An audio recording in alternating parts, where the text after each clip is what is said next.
এবার আমরা জিতবই। 2024 থেকে আমরা স্থির করেছিলাম, সেভাবে কেন্দ্রীয় এবং রাজ্য নেতৃত্ব সমন্বয় করে মণ্ডল স্তর বুথ স্তরে আমরা চাপ দিয়েছিলাম। হয়তো অনেকে বুঝতে পারিনি পার্টির কী কাজ হচ্ছে, কিন্তু আমরা বুথ থেকে বুথে যাতে কার্যকর, ভোট তো হয় বুথে।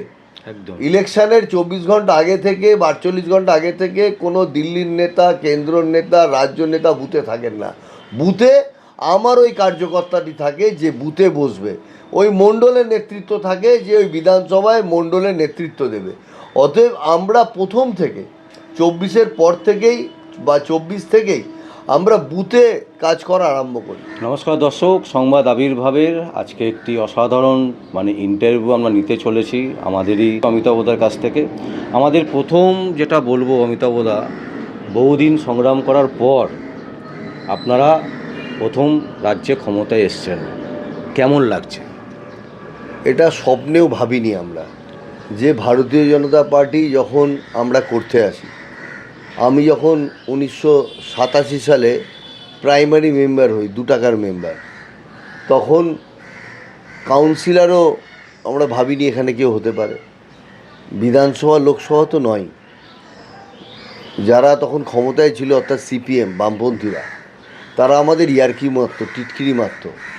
আমরা দেওয়ালে, আমার প্রথম দেওয়াল লেখা মনে আছে, 370 ধারা বাতিল করতে হবে, রাম মন্দির প্রতিষ্ঠা করতে হবে, ইউনিফর্ম সিভিল কোড করতে হবে। যখন আমি লিখতাম নিজেও বিশ্বাস করতাম না এগুলো হওয়া সম্ভব। আর পুরো ব্যাপারটাও তখন কাঁচা মনে, ছোট বয়সে আমরা বুঝতাম না। কিন্তু আজকে সত্যি গর্ব অনুভব করছে যে ঘাম, রক্তাক্ত ইতিহাস পশ্চিমবঙ্গে হয়েছে। এবং বিশেষ করে যারা সংঘ বিচারধারায় দীক্ষিত ভারতীয় জনতা পার্টি করছে, যে সমস্ত কার্যকর্তা দীর্ঘদিন ধরে 1980 সাল থেকে কাজ করে গেছে, কোনো কিছু পাওয়ার আশায় করেনি, তারা নিজেরা ব্যবস্থা করে নিজের সংসার থেকে পয়সা বাঁচিয়ে দিনের পর দিন একটার পর একটা জেলা, এক একটার পর একটা গ্রাম গেছে, মানুষকে বোঝাবার চেষ্টা করেছে যে ভারতীয় জনতা পার্টি একটা দল, এটা জনতা দল নয়। কেন জনতা পার্টির সরকার ভারতবর্ষে দেখেছে, বিজেপি আবার কি, এটা বোঝাতেই কয়েক বছর লেগে গেছে আমার। কিন্তু তারপরেও মানুষের কাছে আমরা কৃতজ্ঞ যে নিরলস প্রচেষ্টা এবং দৃঢ় নেতৃত্ব কেন্দ্রীয় এবং রাজ্যে আজকে ভারতীয় জনতা পার্টি পশ্চিমবঙ্গে প্রতিষ্ঠিত হয়েছে। আমি নমস্কার জানাই, প্রণাম জানাই যে সমস্ত কার্যকর্তা যাদের নাম আপনিও জানেন না, আমিও বহু লোকের নাম জানি না, যারা অক্লান্ত পরিশ্রম করেছে, কোনো দিন সেভাবে হয়তো ভালোভাবে থাকেনি বাড়িতে, কিন্তু যে আদর্শ নিয়ে, যে হিন্দুত্ব বোধ নিয়ে পশ্চিমবঙ্গের নতুন জাগরণের জন্য যারা এত বছর ধরে চেষ্টা করে গেছে, তাদের ফল আমরা সকলের সাথে পশ্চিমবঙ্গবাসী হিসেবে পাচ্ছি। অমিতাভদা, যেটা হচ্ছে এই যে আপনারা আশা করেননি এবং যার ফলে আপনারা চলে এসছেন, এর ফলে কি কোনো রকম কোথাও কোনো অসুবিধে হচ্ছে, নিজেদের মধ্যে এমন কোনো অসুবিধে যে সরকার যিনি চালাচ্ছেন এখন এই মুহূর্তে মুখ্যমন্ত্রী হচ্ছেন শুভেন্দু অধিকারী, তো তার সিদ্ধান্তের সাথে দেখা যাচ্ছে রাজ্য সভাপতির অনেক জায়গায় ম্যাচ করছে না, এরকম কি কোনো ব্যাপার আছে? না, ভাবিনি না। আমি বললাম 1980 সালে যখন ভারতীয় জনতা পার্টি হয়েছে, বা আমি 1987 সালে যখন পার্টি করতে এসেছি, তখন আমরা ভাবিনি ক্ষমতায় আসব। কিন্তু বিগত বেশ কয়েক বছর, বিগত 15 বছর ধরে যেভাবে আমরা সংগ্রাম করে যাচ্ছি, আন্দোলন করে যাচ্ছি, রাস্তায় নেমে আন্দোলন করছি। বিগত আপনি পরপর যারা রাজ্য সভাপতি ছিলেন তাদের দেখুন সংগ্রামের ইতিহাস। প্রত্যেকটি রাজ্য সভাপতি আন্দোলন করেছে, রাস্তায় বসে জেল হয়েছে, পুলিশের লাঠি খেয়েছে, হাত ভেঙেছে, মাথা ফেটেছে, তার ফল আজকে পেয়েছি। আমরা 2014-র পর থেকে আমরা ভারতীয় জনতা পার্টি এস্টাবলিশ করতে পেরেছি। 2011 সালেও আমাদের, 2009 সালে প্রথম বাংলা মন ভারতীয় জনতা পার্টি দেখে। 2010 সালে 30 নভেম্বর, তখন মাননীয় রাজ্য সভাপতি রাহুল সিনহা ছিলেন এবং আমি যুব মোর্চার রাজ্য সভাপতি ছিলাম। যখন আমাদের মাননীয় রাজ্য সভাপতি তখনকার রাহুল সিনহা আমাদের কোর কমিটির গ্রুপে রাত্রিবেলা বললেন যে আগামী 1 মাস পর 1.5 মাস পর আমরা বাংলা বন্ধ ডাকবো, কেউ আমরা বিশ্বাস করিনি বিজেপি বাংলা বন্ধ করতে পারে। বিভিন্ন দাবি দাওয়া নিয়ে আমরা বাংলা বন্ধ করেছিলাম এবং ঐতিহাসিক বাংলা বন্ধ হয়েছিল। আপনারা জানেন সারা পশ্চিমবঙ্গ স্তব্ধ হয়ে গেছিল 30 নভেম্বর, এবং যারা শাসন ক্ষমতায় ছিল তারা ভাবেওনি যে পশ্চিমবঙ্গে বিজেপি বাংলা বন্ধ করতে পারে মানুষের আশীর্বাদ দিয়ে। সেই থেকে আমাদের উত্থান শুরু। বসিরহাট বাই ইলেকশন মাননীয় শ্রমিক ভট্টাচার্য জিতেছিলেন, অতএব সেখান থেকে তো পর একটার পর একটা স্টেপ হয়েছে।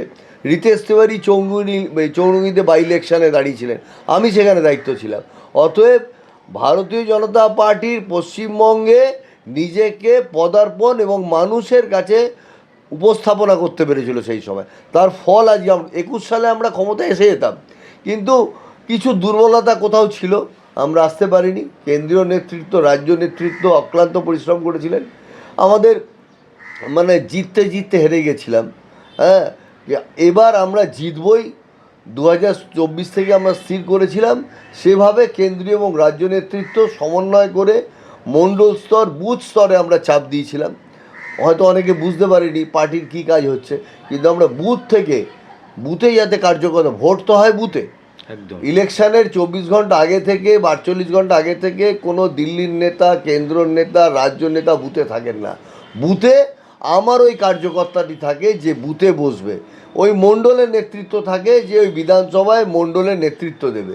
অতএব আমরা প্রথম থেকে 24-এর পর থেকেই বা 24 থেকেই আমরা বুথে কাজ করা আরম্ভ করি। অনেকে হেসেছিল, 77,000 78,000 বুথ ভারতীয় জনতা পার্টির লোক আছে নাকি, কিন্তু আমরা ফল করে দেখিয়ে দিয়েছি কতটা বুথে কতজন লোক বসেছে। সবই আপনার ইতিহাস এখন জানতে পারছেন। অতএব একদম প্রান্তিক যে কার্যকর্তা আছে, বুথের যে কার্যকর্তা, বুথের যে কমিটি আছে, তার সাথে সরাসরি মণ্ডল, জেলা, রাজ্যের যোগাযোগ আছে। আর ভারতীয় জনতা পার্টি একটা পার্টি, এটা দলের মতন চলবে এবং রাজ্য সরকার ফ্রি হ্যান্ড আছে। রাজ্য সরকারের মধ্যে তৃণমূল কংগ্রেস বা অন্য সরকার নয় যে রাজ্য সরকার এবং দল দুটো গুলিয়ে ফেলবে। রাজ্য সরকার হচ্ছে পশ্চিমবঙ্গ রাজ্যবাসীর সরকার, সকলের সরকার। আর বিজেপি পার্টিটা বিজেপির কার্যকর্তাদের পার্টি, দুটো এক হলে চলবে না। কিন্তু দুটোর সুন্দর মিশ্রণ দরকার, কোনো যে টিউনিং দরকার, সে টিউনিং সময় আমাদের হয়। বলছি ডিম থেরাপিটা বন্ধ করা যাচ্ছে না। একদিকে প্রতিদিনই বলা হচ্ছে, মানে শ্রমিক ভট্টাচার্য রোজ প্রেস কনফারেন্স করে বলছেন, প্রেসের সামনে এসে বলছেন, অথচ এটাও বলা হচ্ছে যে বহু তৃণমূল কর্মীরা তারা বিজেপিতে ঢুকে পড়ে এগুলো করছেন। মানে এটাকে আটকানো যাচ্ছে না কেন? দেখুন, 4 তারিখে রেজাল্ট বেরিয়েছে, আর মাননীয় রাজ্য সভাপতি 5 তারিখে প্রেস স্টেটমেন্ট করে তার স্পিচ ভাইরাল হয়েছে। আমাকে ওনার নির্দেশে 8 তারিখে আমিও একটা স্পিচ দিই যে আমাদের কার্যকর্তারা কাউকে ভাঙচুর করবে না, মারধর করবে না। আমাদের রাজ্য সভাপতি এবং দলীয় নেতৃত্ব অনেক সজাগ যে পশ্চিমবঙ্গে আমরা রক্তের ইতিহাস চাই না। কিন্তু তার সাথেও আপনি বলুন, আমাদের 315 জন কার্যকর্তা খুন হয়েছিল এবং যেদিনকে রেজাল্ট বেরিয়েছিল 2রা মে, সেদিনকেই 56 জন মারা গেছিল। এই রক্তাক্ত ইতিহাস কিন্তু ভারতীয় জনতা পার্টির কার্যকর্তা আমরা ভুলিনি।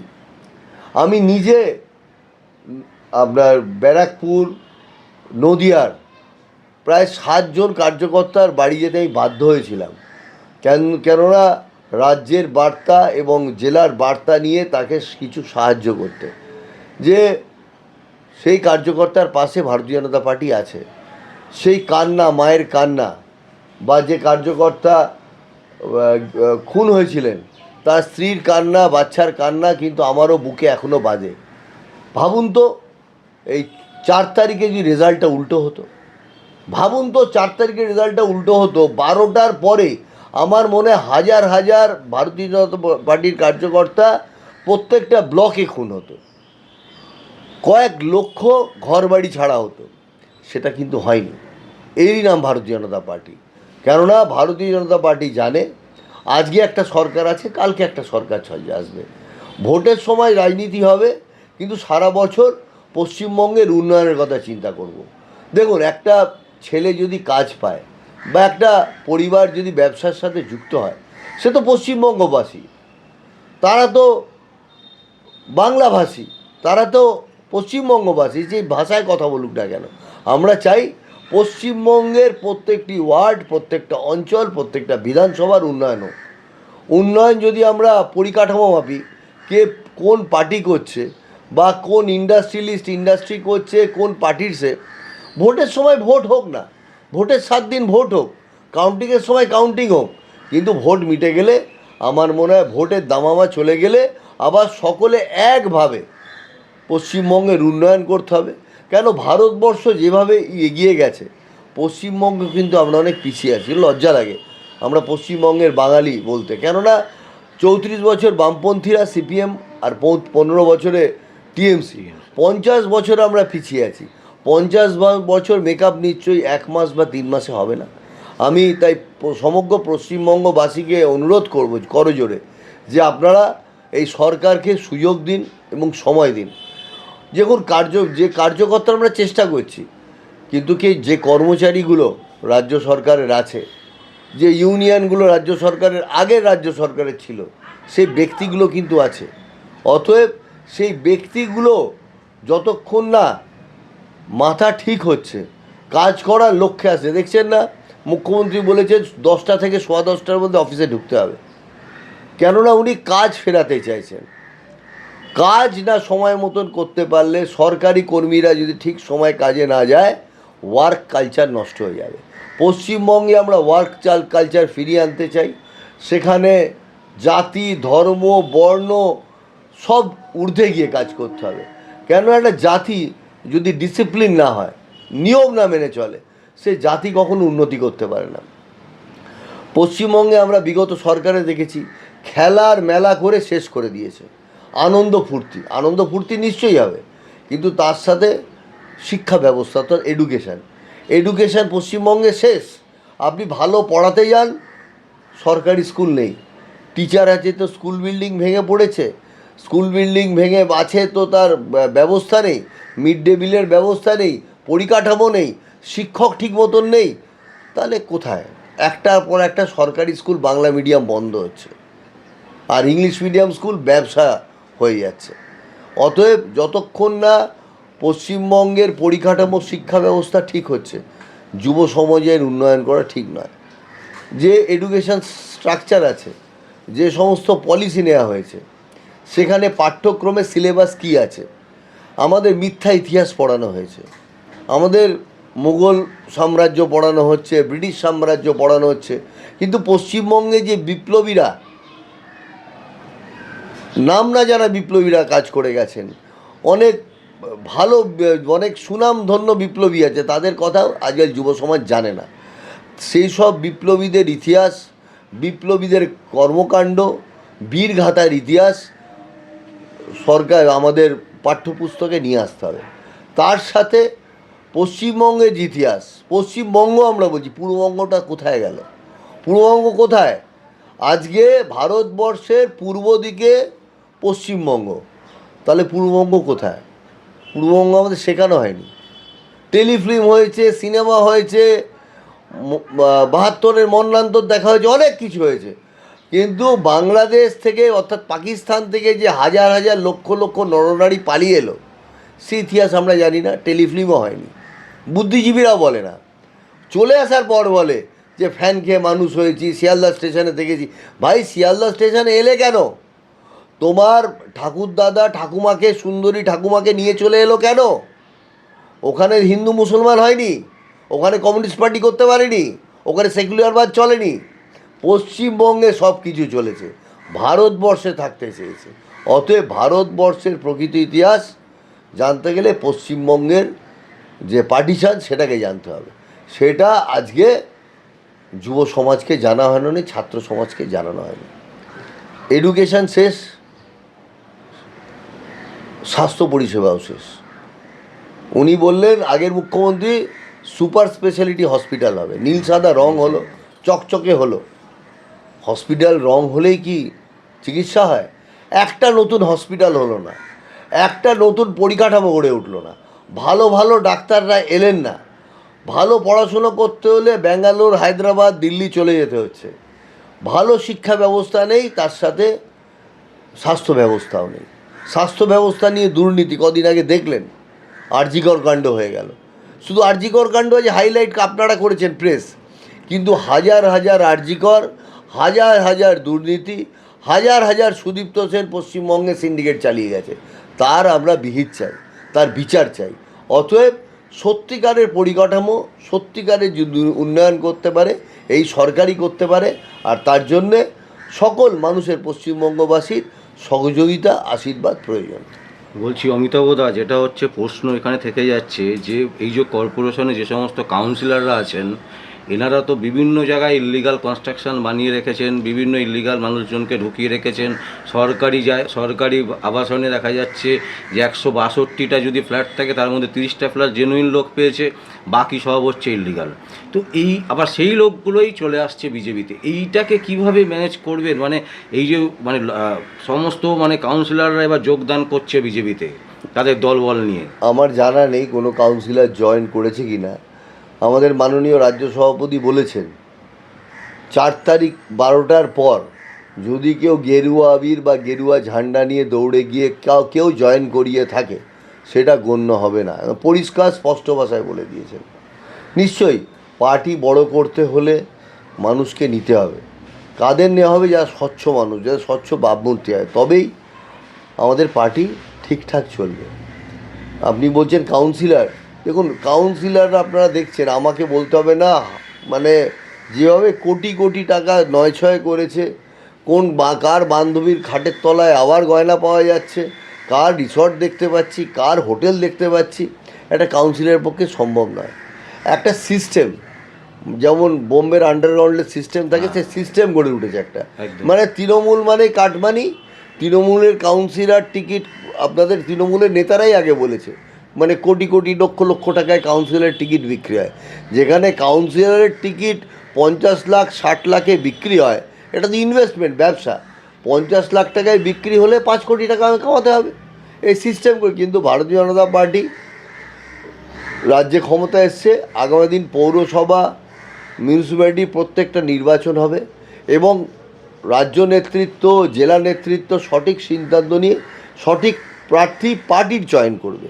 সেখানে দেখবেন, আমার মনে হয় না পার্টি কালেকটিভ ডিসিশান নেয়, সেখানে অন্য কোনো জায়গার প্রার্থী বা অন্য ভবন্নজীবী প্রার্থী আশা করি হবে না। এবং মানুষ তো নিশ্চয়ই আসবে।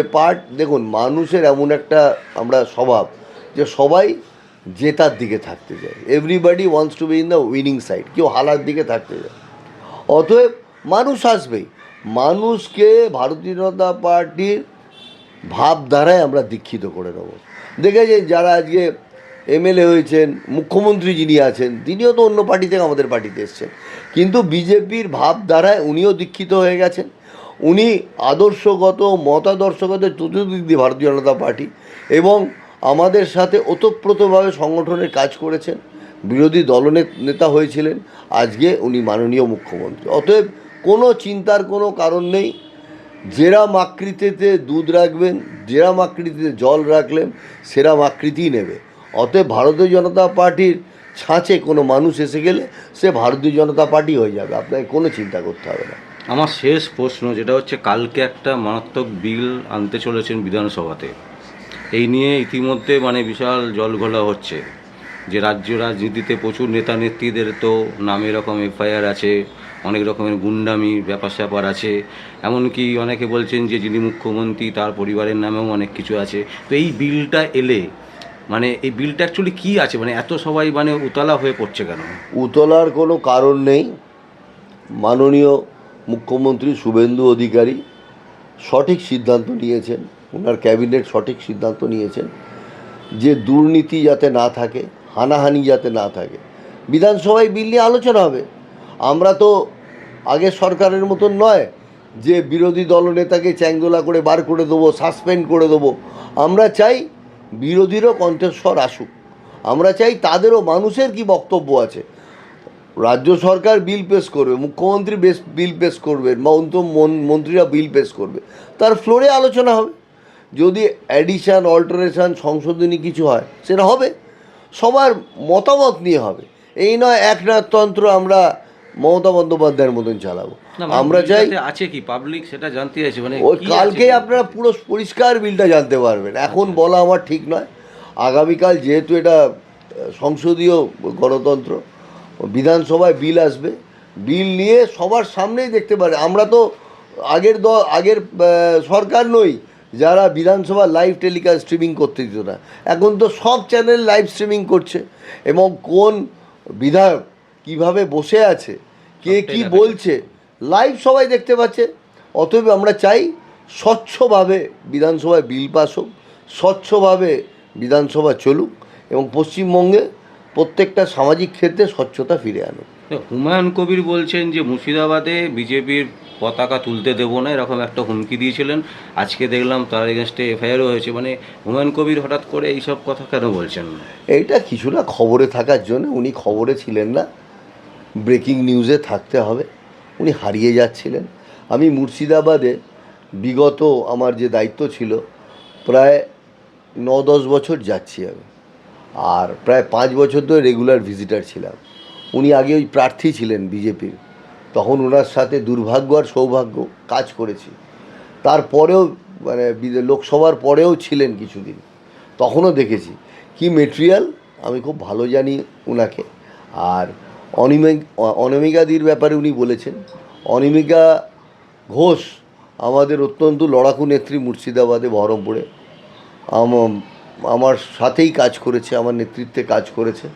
এবং অনামিকাদি যখন আছেন ওখানে, এবং জেলা সভাপতি মলয়দা আছে ওখানে, মলয় মহাজন আছে, সাগরব সরকার আছে, বিভিন্ন নেতৃত্ব আছে, হুমায়ুন কবির কোনো সুবিধে কিছু করতে পারবে না। কেননা মানুষ জেগে গেছে কি করতে হবে। ওই হিন্দু মুসলিম কার্ড খেলে আর কিছু হবে না। মুসলিম ভাইরাও বুঝে গেছে, দেখেছেন না, রেড রোড নমাজ নিয়ে কত কিছু জল ঘোলার চেষ্টা করলো বামপন্থীরা, কিন্তু মুসলমান সম্প্রদায় খুশি। তাদের যে ভুল বোঝানো হয়েছিল, বিজেপির জুজু দেখানো, বিজেপির বাঘ দেখানো হয়েছিল, তারা বুঝে গেছে যে বিজেপি যা কথা বলে কঠোরভাবে, সত্যি কথা সত্যিভাবে বলে।